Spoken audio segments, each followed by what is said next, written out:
आज हम क्या बात करेंगे? अमरनाथ का सत्य क्या है। बहुत ध्यान से सुनिएगा और ये कथा और लोगों को भी सुनाइएगा, बल्कि इनसे कहा कीजिए कि ये प्रोग्राम आप जरूर देखो, इसमें धर्मशास्त्र की बात हम लोग करते हैं। सुनिए मैं क्या खास बात कह रहा हूं। एक बार नारद जी ने मां पार्वती जी से कहा कि भगवान शंकर के गले में मुंडमाला क्यों पड़ी रहती है। अब हम लोग आजकल के हिसाब से अगर सोचेंगे तो यही सोचेंगे ना कि लोगों को मार दिया होगा और उनके मुंड गले में पहन ली होगी। ऐसा नहीं है। शंकर जी ने इसका उत्तर दिया और कहा, जितनी बार तुम्हारा जन्म हुआ है, यानी पार्वती मैया का, जितनी बार पार्वती मैया का जन्म हुआ है उतने ही मुंड उन्होंने धारण किए हुए हैं। हाँ, पार्वती जी को बड़ा आश्चर्य हुआ, बोले ऐसा क्यों? आप तो अजर अमर हो गए और आपके लिए मुझे हर जन्म में आना पड़ता है, क्यों? और वो भी आप मिलते नहीं हो, ऐसे इतनी कठोर तपस्या हमें करनी पड़ती है, ऐसा क्यों? मैं तो नहीं करूंगी तपस्या, मुझे भी बताइए कि आप अमर कैसे हैं। अब श्री महादेव पशुपेश में पड़ गए, क्या करें क्या करें। लेकिन मां जिद किए जा रही थी, जिद किए जा रही थी। अब भगवान ने कहा कि ठीक है, मैं आपको बताता हूं। तो वह श्रीनगर से 145 किलोमीटर दूर एक ऐसे स्थान पे गए जो लगभग 4000 मीटर की ऊंचाई पर है। भयंकर ठंड वहां रहती है। और एक ऐसी गुफा में गए जो 100 फीट ऊंची और 90 फीट लंबी है। इस गुफा में पहुंचने के 2 मार्ग हैं। पहला मार्ग है जम्मू। जम्मू में कहा? पहलगाम। पहलगाम से यात्रा ये शुरू होती है। बड़े पारंपरिक तरीकों से ये पहलगाम से धीरे धीरे आगे बढ़ती रहती है। अब यहां पर भगवान शिव एक एक करके सांसारिक चीजें छोड़ते जाते हैं। जैसे पहलगाम पर नंदी को छोड़ दिया। इसका मतलब क्या है कि मैंने जिस पर मैं सवारी करता था, सुविधा प्राप्त करता था, उसे छोड़ दिया। और जिस स्थान पर पहलगाम में उन्होंने अपना बैल छोड़ा था, आज भी वह स्थान बेलगांव नाम से जाना जाता है। फिलहाल पहलगाम में ही आता है क्योंकि बेलगांव धीरे धीरे पहलगांव हो गया। उसके बाद आगे बढ़े, वो जगह है चंदनबाड़ी। यहां उन्होंने अपनी जटाओं से चंद्रमा को अलग किया। फिर आगे बढ़े, पिस्सू टॉप पर पहुंचे तो उनके शरीर पे बहुत सारे पिस्सू बैठने लगते थे, तो उन्होंने पिस्सुओं को भी निकाल के फेंक दिया।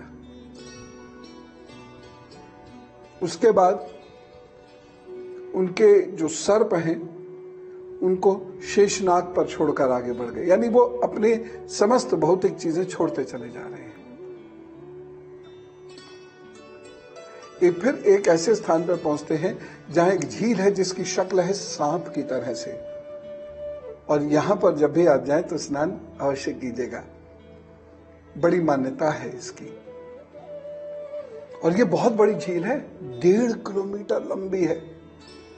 और इसमें कहा जाता है शेषनाग का वास है, जो दिन में एक बार जरूर दर्शन देने के लिए ऊपर आ जाते हैं।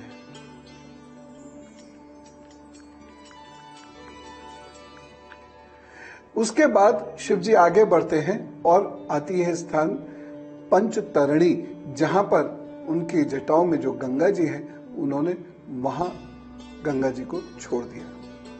यह अमरनाथ के दर्शन का अंतिम पड़ाव है। पंचतरणी से 3 किलोमीटर आगे चलने पर अमरगंगा और पंचतरणी गंगा का संगम मिलता है।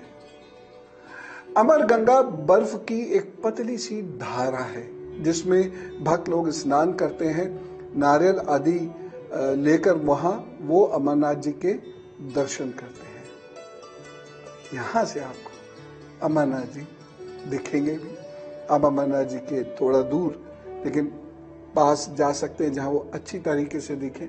ये जो गुफा है 13,000 फीट के करीब करीब है और यहीं पर आपको बर्फ के शिवलिंग, जिन्हें बाबा बर्फानी भी कहते हैं, वह दिखाई देते हैं। यह है अमरनाथ का रहस्य, जिसमें भगवान अपने शरीर के पिस्सू तक छोड़ देते हैं, जिससे कि वह जब बोले तो उसमें से किसी भी बात का क्षरण न हो। यह है अमरनाथ का सत्य है। और अब हम जानते हैं गुरु मंत्र। और आज गुरु मंत्र में हम एसिडिटी का एक बहुत अचूक उपाय जानते हैं। वह है आंवले का रस। ताजा आंवला हो और उसका रस निकाल लिया जाए और हल्के गुनगुने पानी में मिक्स करके उसे दिन में 2 बार पिया जाए तो एक ओर तो इम्यूनिटी बहुत स्ट्रांग करता है आंवला, और दूसरी ओर पित्त को शांत करता है। वैसे जिनके भी पित्त बहुत बनता है ना, उन लोगों को जल बहुत पीना चाहिए। कल शनिदेव अपनी राशि बदल रहे हैं, तो हमें क्या करना है या हमारी जिंदगी क्या होगी, ये कल हम जरूर जानेंगे। फिलहाल आज के लिए मैं विदा लेता हूं और आपके लिए मैया के चरणों में बहुत सारी शुभकामनाएं प्रेषित करता हूं आपको, जिससे कि आपका दिन बहुत अच्छा गुजरे। राम राम, नमस्कार और बोलिए भारत माता की जय।